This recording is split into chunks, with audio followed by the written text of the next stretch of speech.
LifeCoach. LifeCoach is a smart man. He can get around anything and everything, but yeah, he seems like a really nice guy. So we see the Hand Warlock picked from StrifeCro on the first match, which is kind of an unusual pick. It's not really what you would expect to be the well-rounded deck, but I guess he has a good idea of what LifeCoach is bringing. So if LifeCoach had picked his Warlock deck, I think StrifeCro would have just stomped it. Normally, Giants can beat every other version of Warlocks pretty handily, and LifeCoach has that more mid-range oriented one.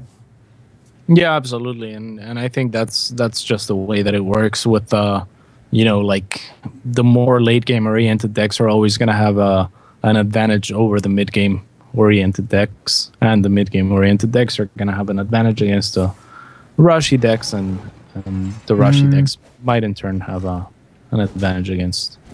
I think for mirror matches, that's generally true. There are specific occasions where it's not. Something like a really aggressive rogue deck can beat the more mid-range oriented rogue deck. I remember a time when we saw Argent Squires and Cold Blood just for really early turn 3 pressure that would actually do very well in rogue mirror matches. But yes, generally in mirror matches, the person who's playing the later game version of the deck can come out on top. Yeah, I mean, if both decks are aggressive enough that you would consider them an aggressive deck, then I think usually the more aggressive deck has the faster clock, and for that reason is favored, because you're both looking to kill your opponent and not draw out the game. But so let's talk about this opening from StrifeCro a bit. He's facing a Druid, which normally you'd expect you just want to go big. You want to life tap a bit. The Druid's not going to pressure you right away, so you have time to get to a really nice Twilight Drake or maybe draw into a Mountain Giant. But StrifeCro immediately coined out the Ancient Watcher and silenced it. Maybe trying to prepare against something specific like an Innervate play, but it's a little unusual because you'd think you'd just be drawing cards in the slower matches. Yeah, there are definitely a couple of approaches when facing a Druid, and of course what StrifeCro is trying to go for here is trying to keep board control, and the earlier the better kind of thing, and not take too much damage. So definitely something that you can do. When I play Priest against a Druid, there's always the choice in say turn 3 where you could Thought Steal, and it usually looks pretty good. It usually gives you a lot of options later on. But if you don't play a minion early on, sometimes the Druid can get out of hand with those like you mentioned, the Innervates and whatnot. So I kind of like what StrifeCro did here. Yeah, I like it too.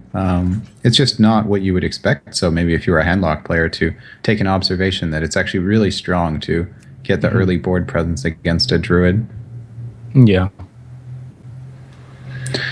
Well, now we have a real choice. He can choose between playing a good creature, which I guess he opts for. He could have also killed the Shredder, and obviously his board was strong enough to deal with anything that came out of the Shredder.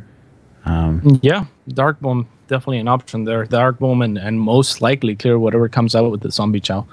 I would not have disliked that, especially with the possibility of Zombie Chow surviving through that.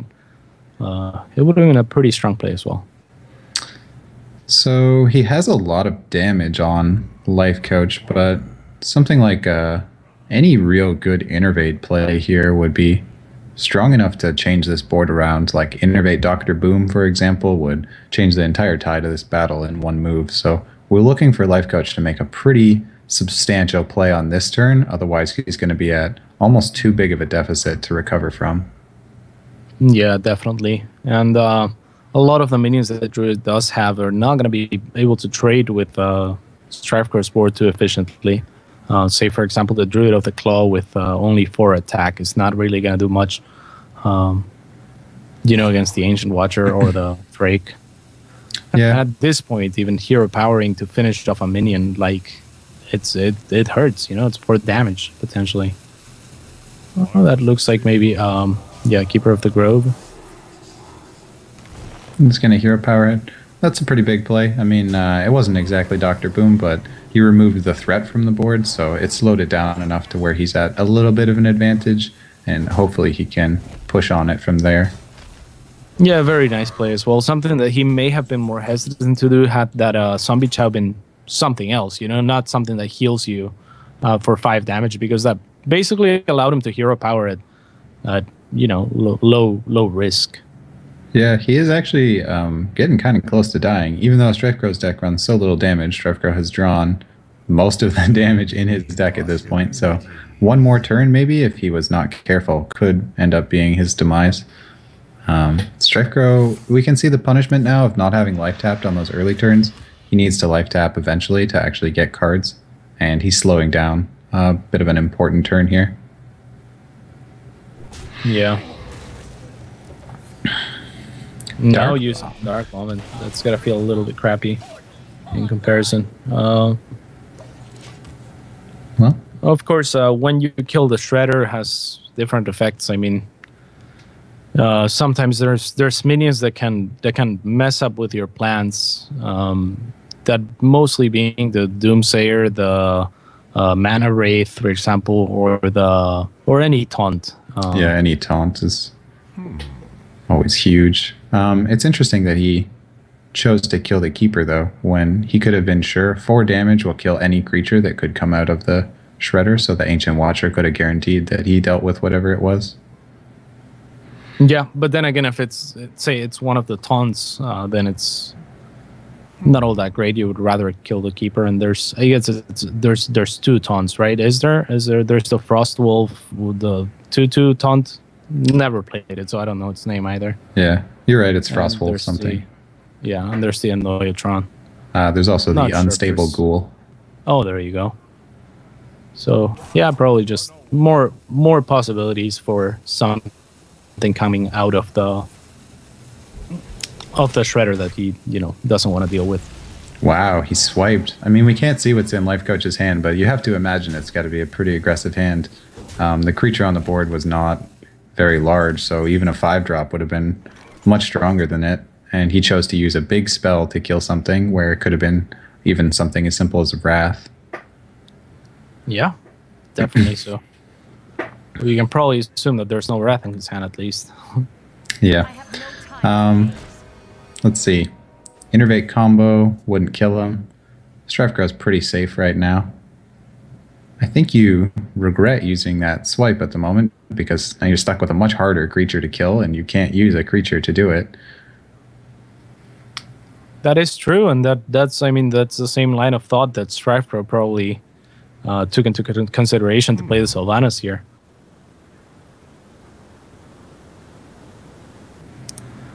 Yeah, I have to imagine this is a pretty tough turn for LifeCoach.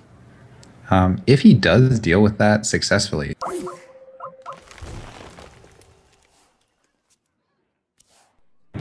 Uh-oh. Hopefully Rob will connect that back for me. It's back? Yeah, I'll I don't see it. I don't see it either. The stream can't see it, though. So you guys... Yeah, it should be back up in a second. It should be back in a second. Yes, there it is. Alrighty. And Dr. Boom is drawn by StrifeCro. That certainly helps his hand a lot. He had kind of these average plays, maybe a heal bot and life tap, but Dr. Boom really gives him the strong board now. The Sylvanas wasn't dealt with, and he's going to have 2 legendaries on the board at the same time. Yeah, I mean, he's still going to have to get rid of the minion on the board to get out of combo range, but... He has the option to take the chance. It's not 9 mana yet, so it would have to be a bonus mana and innervate, or bonus mana. Wasn't that LifeCoach who did that earlier though? Was it LifeCoach that ended the game with took the risk? Yeah, he played Kel'Thuzad and then he got innervate comboed. Yeah, could be his revenge. It's his turn. We can't know. Yeah. So, I think clearing the minion, or even a taunt. Wow, that works as well. Not choosing to play Dr. Boom on turn 7 is always kind of weird. Of course, this is a nice play too because StrifeCro knows that LifeCoach likely does not have another keeper in hand. It is a good play, especially because he has the extra taunt. So although it's a bit wasteful, he has another Defender of Argus. You might as well use up some of those spare cards. Also, I guess you would worry if you play Dr. Boom and there was Big Game Hunter or Mind Control tech, because LifeCoach has drawn so many cards. He could have some really strong utility plays to shut that down. That is an excellent point. And also StrifeCro has Hellfire and Shadow Flame. So this is looking excellent for him, I think. I really like the setup that this display gives him. So many options. If if the board is somehow cleared or dealt with, he's still gonna be fine. He's still gonna be able to play Dr. Boom. And if not, he's pretty much threatening lethal right now, is he? Yeah. Pretty close there. Assuming there's no hero power. Pretty close in any case. LifeCoach has to be nervous. At 14 HP, you don't know exactly what he has. Yeah. LifeCoach has so many cards. He has to make a good play this turn. Oh, I feel for him. It goes to the rope every time. That has to be so much pressure each turn.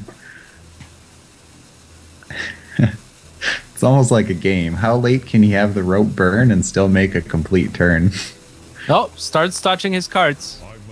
Oh, get There's it done. Oh, LifeCoach, can you do it? LifeCoach, did he do it? That was kind of a weak play, I though. think that's lethal, dude. Is that lethal? I think it is. Yeah, Defender Vargas. Hellfire, yeah. Well, Rob, get the miss lethal graphic ready, please.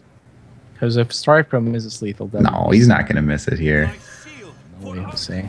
There he goes. One day we'll use that Just graphic. Double counting. Damn it, man! I made that graphic. Did you actually make it? Yeah, of course I made it, man. Oh, you're an Make artist. all the graphics. Yeah, I am an artist. What? There's no way you made all the graphics. I don't believe that, Cats. Rob, can you confirm out loud, please? Can confirm. You hear that? Wow, okay. Cheers to you then. That's a lot of work. Yeah, it is.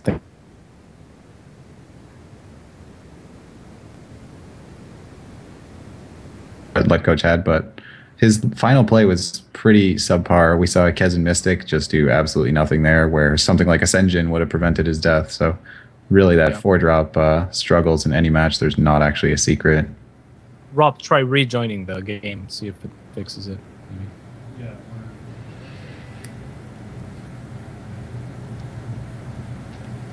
Rob has to quickly switch the positions of the players each time because we'll try joining the other player to make sure both players get a chance to have their card seen. Yeah, it's tragic, but it's Blizzard's fault, guys.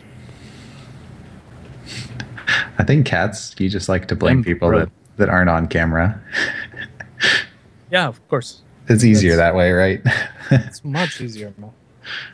So Blizzard has been my best friend and my biggest enemy for the last 5 years or so. So that's probably true of a lot of people. Blizzard's a good game company, but they make some tough stuff to win at, so it's going to be your enemy too. Mm-hmm. Do you think that he'll just pick the Druid deck again? He had an okay hand, but it didn't seem like it performed too well for him there. It could be that he just thinks that's his hardest match out of the way. Yeah, that's possible too. Druid is usually a pretty solid deck against pretty much anything.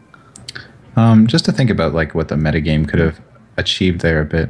The Warlock deck from LifeCoach actually had 2 big game hunters in it, if I remember correctly. So it did, yeah. Although I had given the edge to the Warlock deck from StrifeCro in that if that matchup had occurred, LifeCoach would have had an okay chance, but then also we saw absolutely no giants played from StrifeCro that game. There was not a single giant drawn, there was not a giant played, so it could have been that LifeCoach had a big game hunter in his hand that game as Druid and just never had an opportunity to use it, which would be really frustrating. That is likely, yeah. So, okay. LifeCoach now going for the warrior here. The Warlock. I'm sorry, Warlock. So we saw this played out once before. It was a close game. It was this Warlock deck, which is pretty unique in my opinion, versus a Rogue. It was a close game. LifeCoach won, but it could have easily gone the other way with a little bit more damage. That was in the previous match against Forsen. We still can't see the Rogue cards, so playing a real game of Hearthstone. Pretty much. That's all we're doing now, guys. We're just playing actual Hearthstone for the players. So this time around, we are LifeCoach. But how about this? You play a game where you watch StrifeCro's face and figure out what his cards are. And you're playing kind of like poker Hearthstone with some psychoanalysis. See, StrifeCro's counting. Like if you look at his face, not the best poker face. You actually bring up a point that I've seen in tournaments before. Sometimes they have the players sit in physical proximity to each other, right? Do you think there's a large element that would go into that that's really not used in other Hearthstone matches, that when you're in the tournament format, the player who's good at judging the poker face could actually get a huge advantage? That would be difficult unless the screens were on the desk.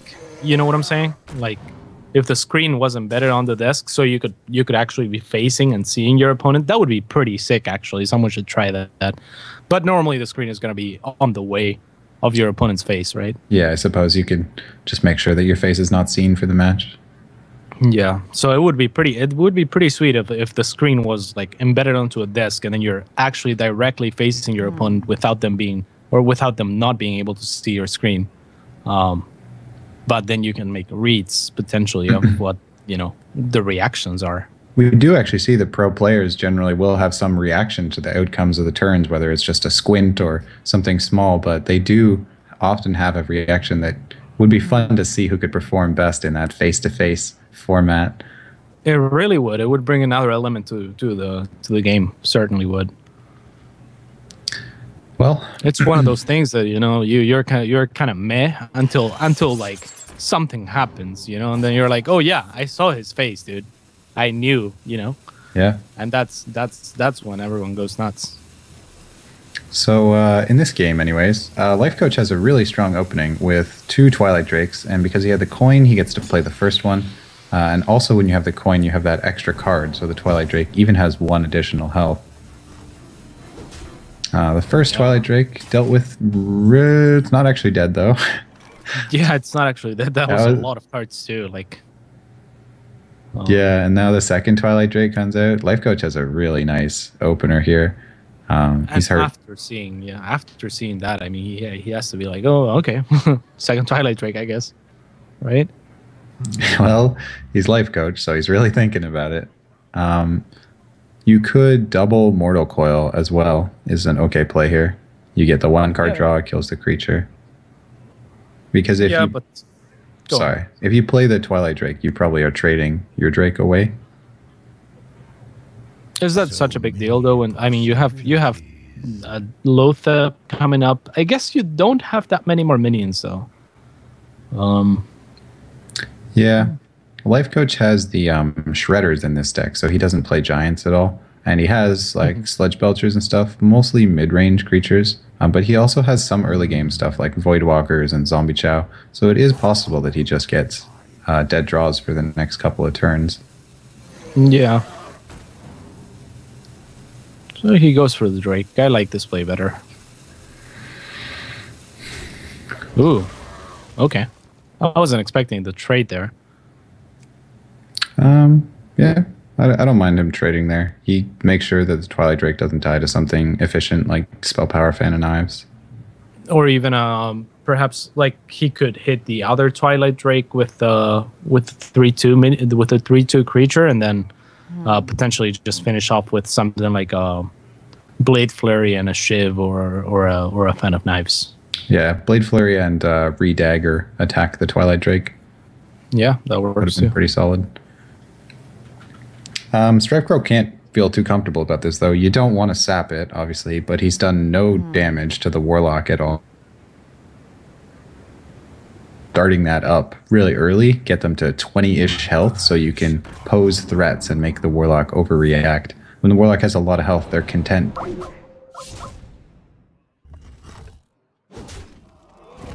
Able to deal with the board. Did the screen share die? Yep. Like, yeah, Rob. Poor Rob. I know it's not your fault. We still need to fix it. I'm fixing. Okay. It's okay, Rob. You do a good job.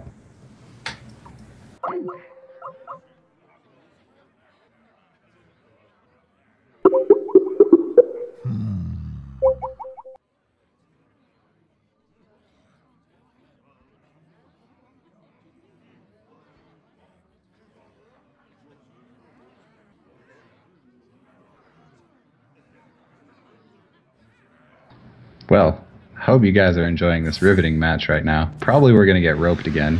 I saw that last turn LifeCoach only had the rope burn halfway before playing his creature, which might be a new record. Yeah. And the first time this happened, actually, Skype told us, your call has been going on for too long, so we're gonna stop the feed for now. And then it's happened twice since then, so it's a bit annoying. I'll try to spectate the next game just in case it happens again, so we're not completely out of casters during it. Cool. Hey, we're back. Yep. Well, I don't want to speak too much because, of course, you guys have already seen what happens. It looks like StrifeCro is still pretty low on cards, though. I mean, that's the major problem in this match, is if you're spending all your time dealing with the creatures, the Warlock will just have enough creatures to keep putting more down each turn. You have to find the time to get board presence enough to attack with. Otherwise, you're going to run out of stuff. Definitely, and a Violet Teacher comes down, even though it's very unlikely that he'll be able to play a spell after that, with Loatheb just haven't been played. Loatheb will go down, though. That's a pretty nice turn for StrifeCro. There was a good turn for StrifeCro, but I think conversely, that was kind of the minimum, or that was a good value Loatheb, rather. It was like, it killed a Drake, and that was what he needed to do that turn to make sure the threat doesn't grow beyond what he can challenge. He actually has a play to clear the board here with the Ancient Watcher, Shadowflame, and Mortal Coil, which is kind of appealing, especially when StrifeCro only has 3 cards. Yeah, very much so. I really like that play. It recycles a card as well with the Mortal Coil, and you have another Mortal Coil anyway. This is the only Flame Strike that LifeCoach has, though. Shadowflame, yes. He only runs one. Shadowflame, yeah. And he has no Hellfire in the deck. His deck is like exclusively creatures. There's no charge, no dark bombs, just all minions. Indeed. So I guess it's still a pretty good play, and especially against a rogue. I mean, there's not going to be that many more threats, but he chooses to tap instead and plays the Sludge Belcher. All right, that's interesting. Yeah, I don't mind that. He could get a sap out of the way, maybe. He has enough health at the moment that he could take damage for 1 turn and still be pretty safe. So even if a big play happened here, he's got the board clear for next turn. Yeah, exactly. And with the Shadowflame, you're not really too concerned about the 1 HP minions that the Violet Teacher may produce. They're just gonna be babies and they're gonna be sleeping. Then you're gonna kill them. That just sounds terrible, man. I almost feel like StrifeCro is out for rope revenge here. He only has 4 cards, but it must be an intense decision. Yeah, and there's the sap out of the way, like you said. Well, I imagine no sprint then. Seems likely that StrifeCro would have sprinted there if he had the option to. Yeah, definitely. StrifeCro going for it, though. He don't give no. Wait, are we allowed to swear on stream, Rob? It's your stream, Cats. It is my stream. You're right. It's a nice feeling, I'm sure. So we see that Shadowflame be really strong there. I think the sap was a good play, especially because it made him throw away a card.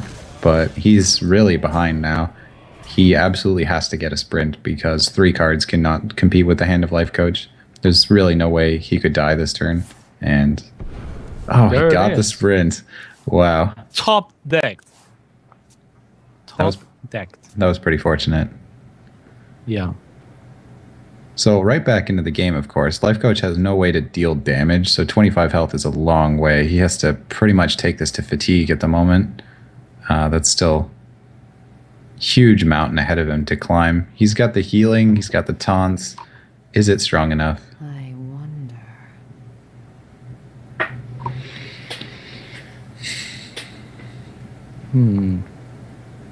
The way that LifeCoach had won this match when we saw it in the previous series was he went all the way to fatigue and ran the rogue completely out of cards. He only survived with 2 HP left, though, so if a bit more careful play is made and StrifeCro reserves his cards for the right opportunity, could be pretty devastating. Yeah, exactly. And I'm sure StrifeCro was watching that match as well. So could be tricky indeed, but I mean, LifeCoach has everything he needs to go to that stage if he wishes to do that. He could even go for Jaraxxus now. Yeah, I was thinking that too. It's really not very safe against a rogue, but if there was a turn to Jaraxxus, this is probably the turn to do it. You are gaining 1 health, and the rogue is not got any creatures on the board. And you have a taunt as well, so you could still die. Like 15 damage is very possible in 1 turn, but if he doesn't play Jaraxxus, then he would want to heal or at least put the sludge. Even with the taunt, do you think? Well, it's a double oil Blade Flurry, and StrifeCro has not played a prep at all, so it is possible. It's not very likely, but it's within. I mean, double oil Blade Flurry, does that do it though with the taunt? You could just eviscerate the taunt, or as long as you have any damage, because with a prep still, you could do the mana efficiency for that turn to make it happen. It's not very likely. Fair enough. So still LifeCoach is going to go for the safe play. I mean, earlier he thought he was safe against the Druid and he just wasn't. Ended up winning that series regardless, but you just got to be safe sometimes when you're in a really comfortable position. He has to feel like he is right now.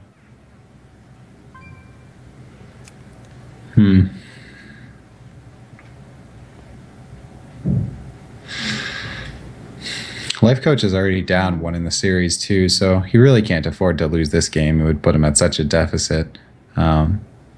He wants to be as safe as he can. No risks can really be afforded. Absolutely. This guy's toast. Super Secret 7 Agent. Well, the Loatheb actually makes a small difference on this turn because it prevents the Shredder from being able to trade, but it's probably the least effective card since LifeCoach's deck is almost entirely creatures. He doesn't care that much, I imagine. Yeah, I mean, he can still trade with the Shredder. It's a 6-mana Mortal Coil, but it's not out of the question. I honestly wouldn't mind seeing him just heal bot again and go to 30 health. Of course, a rogue has no way to Alexstrasza you or anything, so being at full health is so much for StrifeCro to try to deal with. It would take him far too long, I think, to actually build up a board to do it. Indeed. And tapping, all right. And Sylvanas. Could be a play. It's tempting.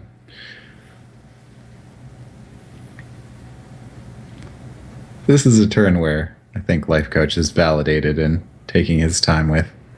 Yeah, absolutely. He has 8 mana right now, right? So. Oh, all right. He's gonna trade his Shredder for a 3 damage minion. Just again playing it very safe. Not that that's an efficient trade or anything. Yeah, too bad he got the Murloc. It's 1 health, basically the worthless creature. Even a loot hoarder, like a loot hoarder, would have drawn him a card and had the same stats. Yeah, LifeCoach really just playing this extremely, extremely safe. Not particularly being efficient right now. He's not too concerned with that. He figures his deck in the long run should be more efficient as long as he can just survive, I bet.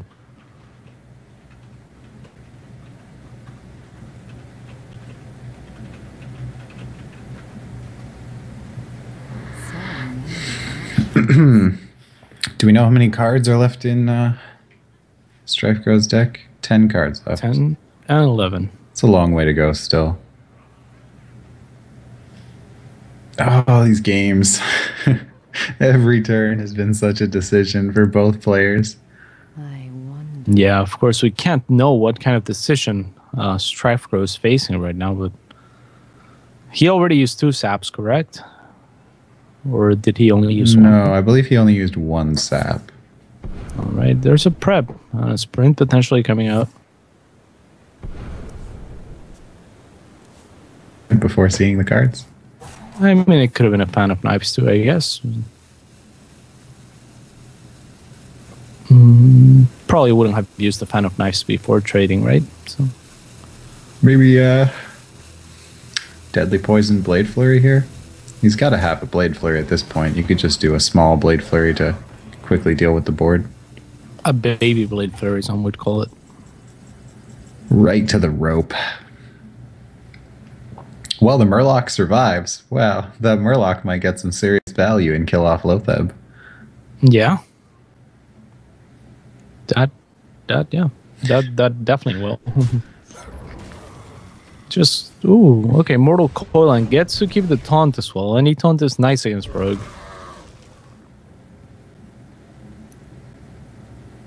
Probably you're interested in Sylvanas this turn, I guess. It's just something that the Rogue can't play into. Yeah. Yeah, I would really like to see Sylvanas still tapping. As if he didn't have enough options in his hand. LifeCoach just likes the options, man. This is a good turn, though. He's actually making plays.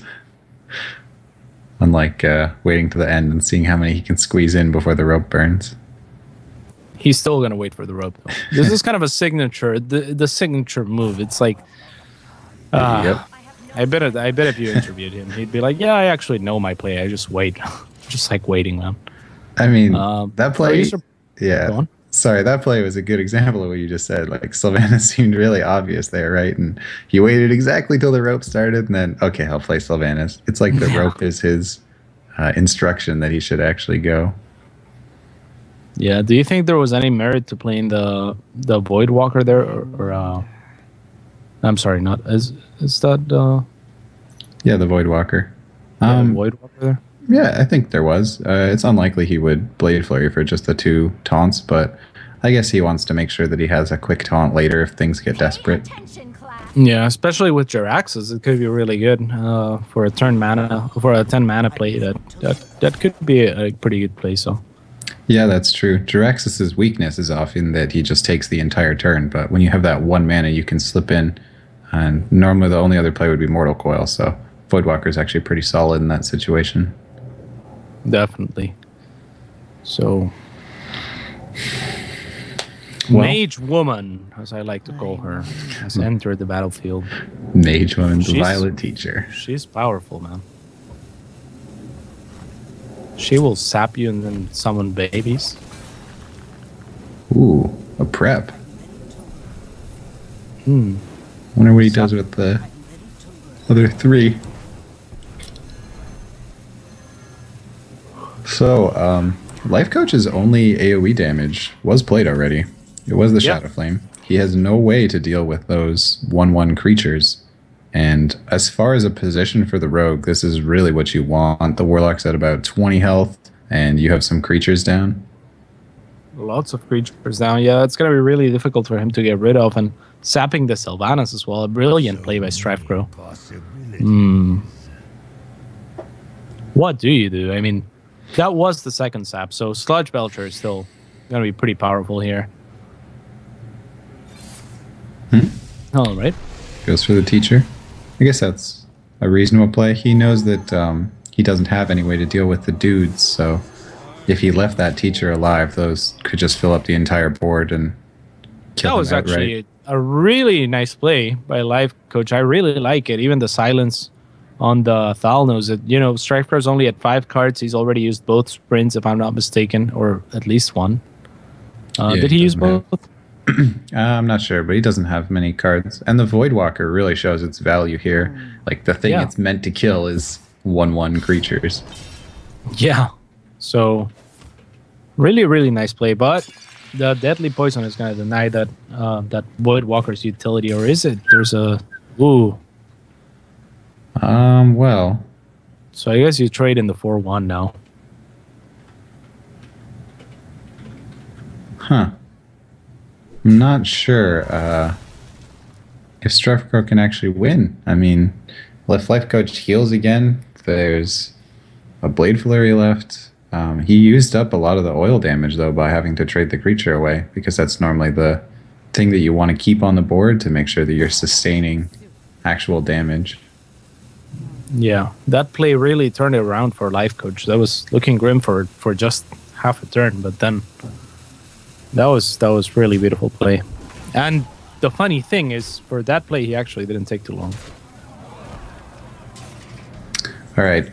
There is another oil still, I'm pretty sure. So the damage could be there, but oh yeah, the Harrison. Whew, that hurts. Bye 6 damage. Good night, sweet prince. And now you have the choice between healing and sludge, which I would lean there's towards. Also, I mean, there's also the taunt and with the ancient watcher.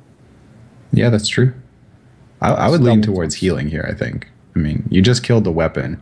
Probably he's not going to be able to do that much damage on one turn. I don't know. I don't dislike the taunts at all. I mean, there's the 2 saps are gone. There's one of the sharp sword oils is gone. The other, I'm not. Does he still have? What does he have in terms of blade flare? In terms of like, what can he do to deal with the taunts if he throws that down? Yeah, I think it would be the blade flurry. If he blade flurried, then I think either way it works for LifeCoach. If he blade flurries, he has no way to kill LifeCoach because that's all of his damage. But he would still need the second oil and the blade flare, right? Like, yeah, I mean he's really close to the end of the deck. I think we. Oh, chooses the Sludge Belcher. Okay. Well, and the Sludge Belcher works nicely in the fact that the ooze that comes out of the sludge would be able to kill both of the creatures on the board. So even if the creatures out right now were killed by a big flurry, it would still stop the board. Yeah.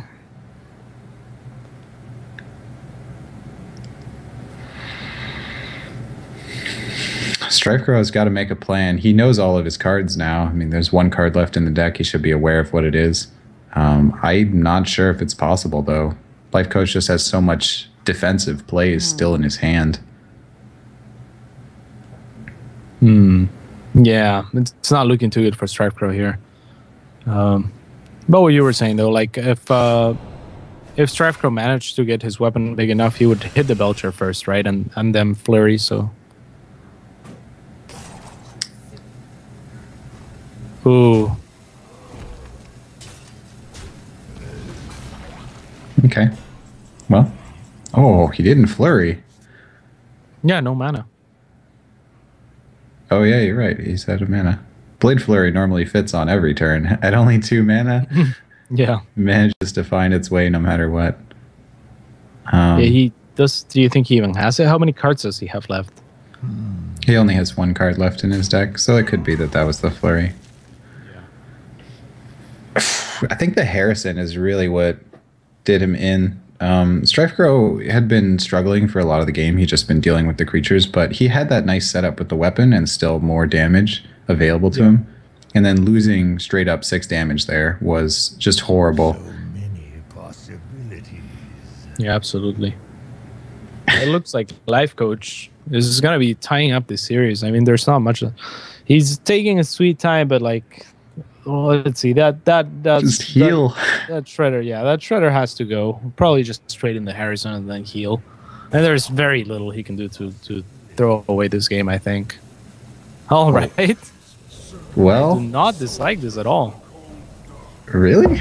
Oh, he's gonna give it taunt. Yeah, that makes sense actually. That's a really big taunt. Yeah, and the slime also has is a taunt that will come back to life if. Not the creature you wanted out of your Shredder at this point. Yeah. Yeah, Doomsayer would have been perfect. Actually, that a mistake and not right? Like if that had been a Doomsayer. Yeah, you're right. He needed to kill the Shredder first because Doomsayer was the that would have been pretty funny if he played the Kel'Thuzad and then it immediately died. Yeah. That was good That play, might have though. been one of the only ways to throw away that game. Even then, it was pretty difficult, though. We've seen a lot of people bring rogue decks to this tournament, and then there's been the 2 nice counters that are just really uncommon decks. The one that Chalky brought with the warrior deck, and this warlock deck from LifeCoach that is like specialized at mid-game and defense. Both of them have just been very successful against rogues. Since it's such a popular deck right now that people love to play on ladder, it'd be nice to see some of these decks picked up to take that on. Yeah, absolutely. And now we're going to be switching cameras, so we're going to go back to StrifeCro cam. And yeah, the series is tied up 1-1. It is a best of 5, however, so We had some really good series today. There was only the one shutout with Chucky versus Calento. Everything It was else has still a been great series. So like even though it wasn't a close series, but it was a great series. Well, yeah, exactly. The series that was a shutout was probably the most impressive play of all the series, and then every other series has just been nail-bitingly close down to the very last game. So certainly these players are right on each other's game plan. Absolutely. So we're about ready to hop into the next match here. Be nice if the cards worked. Oh well. Yeah. Yeah, it might be a LifeCoach issue. It's only been LifeCoach's series, but can't know. Maybe Blizzard just hates him. All right, so StrifeCro playing his Paladin, which he definitely knows how to play this deck well. Like, this is a deck that I've seen him playing often in stream against a Druid, which is often a tough match for a Paladin. You need that early board to allow you to trade into the Druid, and even then, the Druid's larger creatures can overcome your mid-rangey things. Things like a Knife Juggler and stuff will just die to lost value against a Sludge Belcher if you're not careful. Indeed. I think the one big play here the StrifeCro really wants is the Quartermaster. And that would work superbly with his hand, too, if he drew it. He can at least pose the threat of Quartermaster because he has the coin, and his curve works to have Muster for Battle, Coin Quartermaster. LifeCoach will be very nervous about that. It's an instant loss as a Druid if they can have the Quartermaster on curve with all their creatures. Yeah, definitely. However, LifeCoach did get a pretty good start himself with the Wild Growth there. Doesn't get much better than that for Druid. And we don't know. He might have a swipe and then rip the dream. Yeah. Sometimes you actually see them trade the Shade just because. Wow, actually, just to look back, StrifeCro didn't play his mini-bot on That was turn really 3. interesting. Yeah, what on turn 2? Yeah, why do you think that was? I have no idea. The mini-bot is basically the strongest 2-mana creature in the game. It's just direct combat utility. He doesn't have the Quartermaster. If he had the Quartermaster in his hand, he could be posing more of a threat this way, but I could not explain that choice at all. Yeah, perhaps just trying to represent the Quartermaster here. It does force out the swipe, but I mean it's not like there's gonna be a much better time to swipe than 4 minions on board. Yeah, that was a great swipe. I mean, if he had played the mini-bot, right, he would still have a creature. It's just very strange to me. Something to pay attention to. We'll see when he actually chooses to use up the mini-bot. I mean, there's a chance he was thinking if I play the mini-bot, he's just gonna, use hero power that turn if he doesn't have you don't always have turn 3 Shade as Druid, so there's not that many turn 3 plays. So maybe he thought, I'll just waste my mini-bot to the hero power into swipe if he has it. Maybe. If he knew that he wasn't getting a 4-drop, like right now we can see it's probably mini-bot hero power, and then his hand looked like it worked out pretty well that way because he didn't draw anything to play on this turn. He's gotten the maximum use of his mana, but I would probably have just played it and hope that I drew something else, right? That's so conservative, but he was very aware of what he was going to draw. Yeah. He was very aware of what he was going to draw indeed. Having the equality is good. StrifeCro is only running one equality in this deck because it's the more mid-range focused Paladin, and that's one of those cards that is just useful in a Druid match. It's really what turns the game around, so having that in his opening is spectacular for him. Mm-hmm.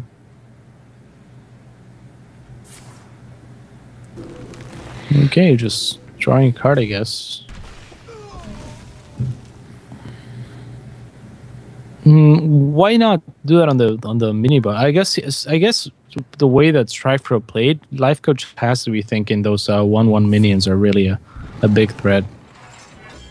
Yeah, I mean, if LifeCoach had noticed that the mini bot was already in his hand and he hadn't played it, you would be thinking Quartermaster. There's no way he's not holding a Quartermaster right now. Right. That shade. So rare to reveal a shade on such an early turn. I mean, a True Silver or something would have just shut it down completely, but great play here. It's done a lot of damage now because it's been attacking instead of just sitting still. Yeah, definitely. And aside from True Silver, I mean, there's not many ways to deal with it that wouldn't deal with it anyway if it was cloaked, right? Something like a Shredder would have been. Yeah, Silence would do it too. Probably I would assume LifeCoach has the combo in his hand. When he's being that aggressive with the shade, he knows he wants early damage for a purpose here. Yeah. And StrifeCro could very well be it. Played the heal bot instead of the Sludge Belcher. I guess that was because the shade would have killed the Sludge Belcher efficiently, and he doesn't really want to attack the heal bot because it's wasting damage. So this way StrifeCro will get to actually keep a creature on the board. Yeah, that's a good point then. Might actually be able to trade off both minions for the shade as well, so that's not too bad. He can also just use the Consecration and clear the board. Yeah, he has a lot of choices here. The Piloted Shredder really opens up this turn for him. Yeah, I think like you said, though, he has to be really concerned about the combo, so I would think the Consecration is probably the top choice for him here, but could be wrong. He still has the coin in his hand. He could end up coining a Lay on Hands next turn, but you do feel like you've made a bit of an incorrect choice when you have the coin on such a late turn in this type of match where each creature has so much value. I think maybe just, the Consecrate looks pretty good here because LifeCoach hasn't been playing substantial creatures. You know he's combo. Oh, what? Is he really going to use the Equality? No. Oh my god, I don't like this one. I guess he keeps both minions on board, but I mean, I don't know. Keeping the Equality Consecration seems so valuable to me later on. Like, how is he gonna deal with taunts and stuff like that from here? In the one, well, they got a pretty good reaction. Oh wow, what is this? That's a combo to face. Representing a second combo, or is that the double combo? Oh my no! God. You cannot play around this. Oh my god, that is just gross, disgusting. He needed. Can we stop the tournament now? He needed both innervates to make that happen. Oh wow, that just like when that happens to me, I'm just like, really? Like, why can this happen? Why is this like a thing? You know, like, yeah. I mean, and StrifeCro played the most defensive play that turn too with a Quality Consecrate, and he still died to it. It's 22 damage with the double combo, and StrifeCro was at 21 health. So that has to feel a bit frustrating. Oh man, and because you cannot play around that. I mean, the worst, though, is you knew that LifeCoach now, he had no other good cards in his hand. The bulk of his hands was just this damage setup. So if you had survived that turn, you had a really good chance to win. But, man. That's the first time I saw LifeCoach. LifeCoach played a really quick turn there. He knew what he was doing. Yeah. No need for roping there. We should have known something was up. I mean, that was really well done. Like, not like from going back into that game. Like you were talking about how he revealed the shade really early on. He must have a combo. Well, he had more than just a combo. So yeah, really, really well played by LifeCoach, setting himself up for that. But you can't blame StrifeCro for not playing around. Yeah, like late in the game, you know, you'd be thinking, all right, double combo. He hasn't played an Innervate yet. That was actually on a turn where he needed 2 Innervates to make it happen. And he actually had 2 Innervates. We hadn't really drawn too many cards. We were like probably 12 cards into the deck. Just unfortunate circumstances for StrifeCro, really. But great play by LifeCoach. Definitely. So which player are we spectating now, Rob? This game will be like. Okay, so I'll try to spectate StrifeCro so we can get some sort of information if we need it. All right, that sounds good. It is a little. I mean, we could have seen the double combo coming, right? But it was a surprise to us. It's almost more interesting that way, where we got to see the outcome as if we hadn't expected it either. You really felt the position of StrifeCro that game. Oh, StrifeCro's on busy. I can't. They already started the game, right? Yeah, they're in the game. So we are getting LifeCoach's perspective this time. He is playing Mage against StrifeCro's Rogue. Kez and Mystic not going to be too useful in this matchup anyways.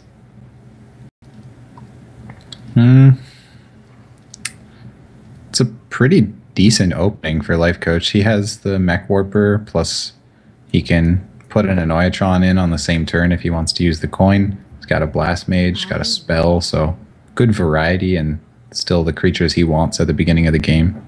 Yeah. Are you able to spectate StrifeCro? I was not. He's on busy, so. Yeah. Yeah, I guess you just coin out the Mech Warper here? Probably not. You can definitely have the Mech Warper die if the Rogue has a backstab. And if you wait one turn, you could play Mech Warper and Annoyatron on the same turn. Okay. Oh, he chooses to go for it anyway. Well, it's all about the backstab. There's nothing else that kills it for 2 mana. Yeah. Also, LifeCoach kind of hoping to draw another minion that he can potentially play next turn, maybe a 2 mana. Yeah, that's true. Something like Spider Tank or Snow Chugger, another Annoyatron. All of those would be really good. Mm-hmm. So I guess in this sense, because he played the Mech Warper on the first turn, he's actually gaining 1 total mana on the usage of his play, because otherwise if he had passed the first turn, he would have lost that mana. So although the coin looks efficient on the future turns, it's kind of making the coin equal 2 mana by doing it this way. Yeah, as long as, like you said, there's no backstab. Backstab could completely nullify all that and kind of put StrifeCro in a pretty good position, but I think he would have done it if he had it already. Yeah, I wonder what he's thinking about. Oh, he's going to attack it. Huh. Okay. It's actually possible he still had a backstab, and he could do backstab whatever creature is played here, SI agent that, because you would want to be able to get the combo for the SI agent, so playing the backstab would be wasteful if that was your only move. That is an excellent point. No good draw So for LifeCoach. that could be a really nice setup. That's because otherwise, I mean, it looks like a setup for SI agent, right? Without that, what other card could it be? It's most likely, yeah. It has to be a backstab. Well, maybe not has to be, but pretty high possibility. If that was actually the play, it works out spectacularly for StrifeCro, because the play is going to be a Annoyatron, which you would attack with the dagger, then backstab that SI agent, full board clear, going into turn 3, which is not even a mage's strong turn. Yep. Whoa. Interesting. Dude. That's some serious game knowledge there. If he was suspecting the same thing we were, then I guess that was a good play. He gets to keep the Mech Warper. And that will let him play his Shredder on curve. Yeah, definitely. So many options. And if you had backstab SI agent now, what would you do? You're just wasting this turn. Redagger and get your 1 durability. Yeah. Really, really nice play from LifeCoach. Assuming that, you know, there was... Oh, there's still a prep, so SI agent likely to come, but no, it is a fan of knives instead. This guy's toast. Into, okay. Well, that was definitely more efficient for LifeCoach. He's still in a rough spot. The Spider Tank's a great draw, of course. But that worked out pretty well because it did force the prep, which is otherwise a huge card in this match, to be able to get a tempo swing. Indeed. Yeah, the prep must have been painful to use there. So I very much doubt that was the play. I mean, we saw the SI agent, but I think he definitely has a backstep, right? The prep, that couldn't have been his plan. Be like, Yeah, definitely not. Well, he even overkilled the mech warper. yeah, just had to kind of waste the fan of knives. Of course, it recycles, but losing that prep, pretty important. His play could have also been fan of knives and attack with the dagger again, which he couldn't do because he was frozen. Oh, true that. Saps the spider tank. That's all right, I guess. The SI agent would have died in the trade. Yeah, and if you think about it, I mean, do you ever want to really sap a blast mage? Not really. Yeah. Do you want to sap a Lothep? No, thank you. Do you want to sap Dr. Boom? Not really either. Yeah, so yeah, it's either that or a Shredder or a Yeti, I guess. So it's pretty good. Often as the rogue, though, you do like to run the mage out of cards by having them play everything and then get some value off AoE. And then you have lots of card draw at the rogue. So giving him that extra play now could just be what LifeCoach needs to slow him down enough and keep the pace of the game. All right.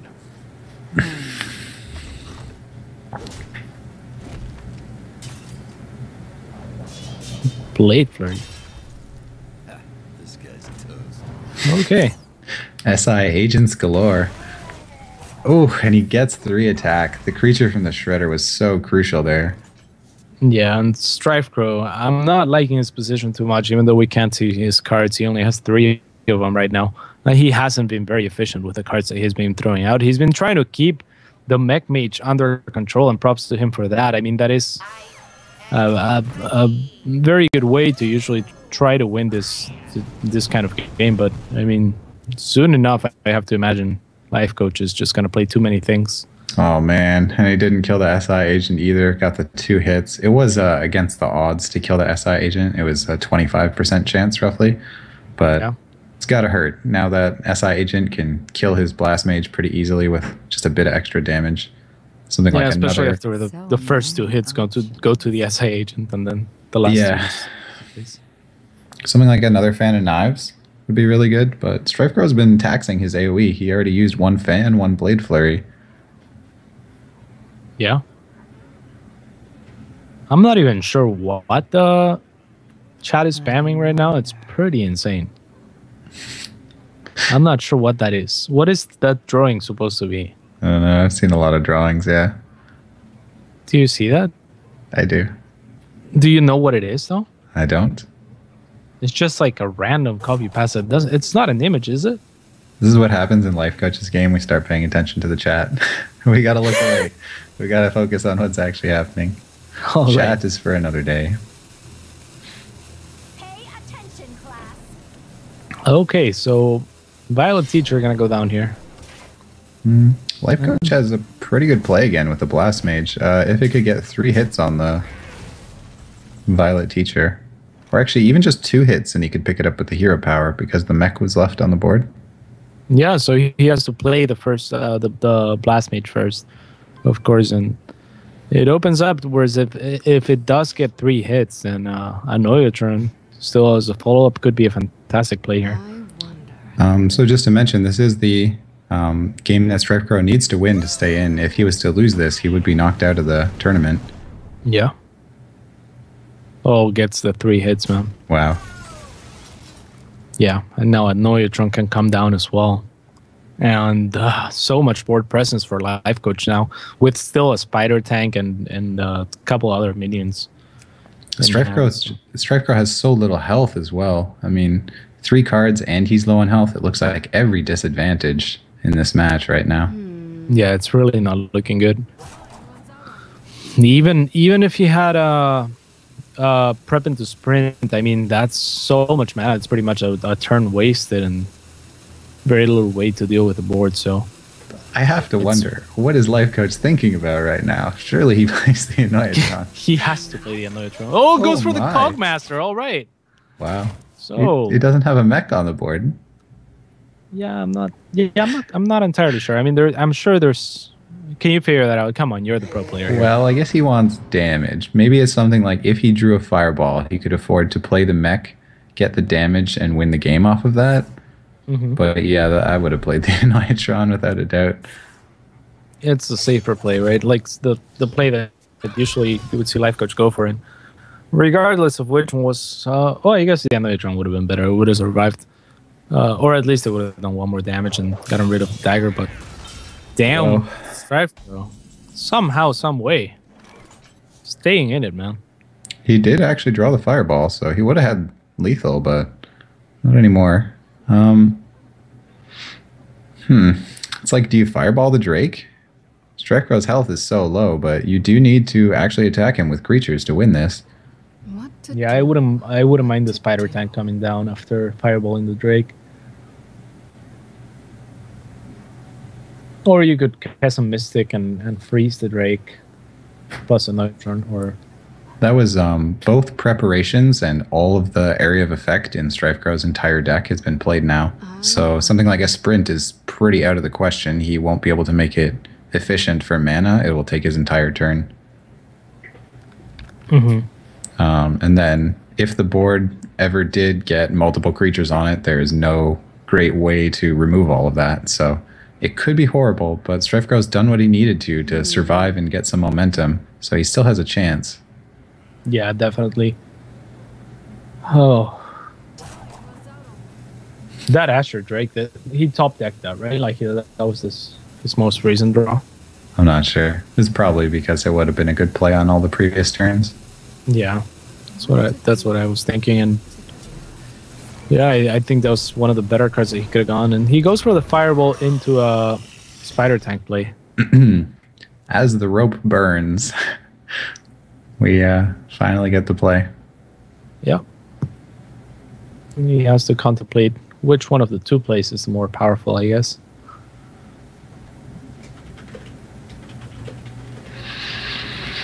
Well, the Kezan Mystic isn't exactly great, but the game is so close, it is pretty strong still. Something like that on the board could easily be the difference between a win and a loss here. Yeah, and that's why I was thinking maybe Kezan Mystic wouldn't have been the worst play last turn, because it trades with the Drake and you keep the fireball in case a Violet Teacher comes out or something like that. But Archmage Antonidas. That should probably seal the deal. Damn. With the emergency coolant, like that has got to be the best spare part in this situation to stop the Shredder from attacking. There's maybe a sap is... Emergency Kool-Aid, man.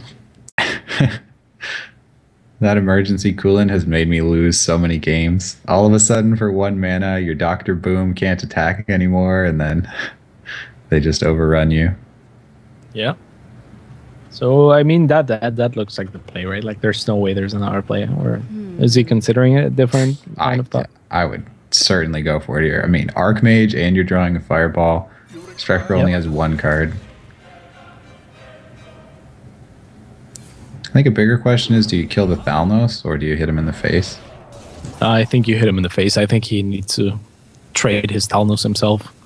And I mean, with 1 card in hand, can you really die? But he goes for the Thalnos anyway. So I kind of like that. If he had happened to draw something that benefited from spell power, he could use the Thalnos afterwards. And also the Archmage will guarantee a win no matter what next turn. So as long as that stays alive, the extra damage from the spider tank wasn't too relevant.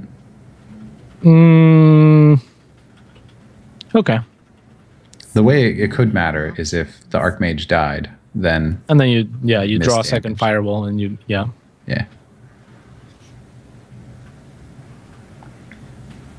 Well, it wasn't a quick concede anyways. Maybe StrifeCro has a play.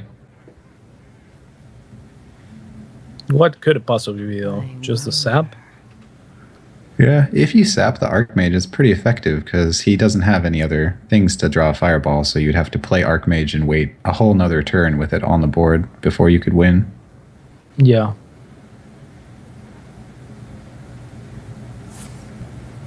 Sprint.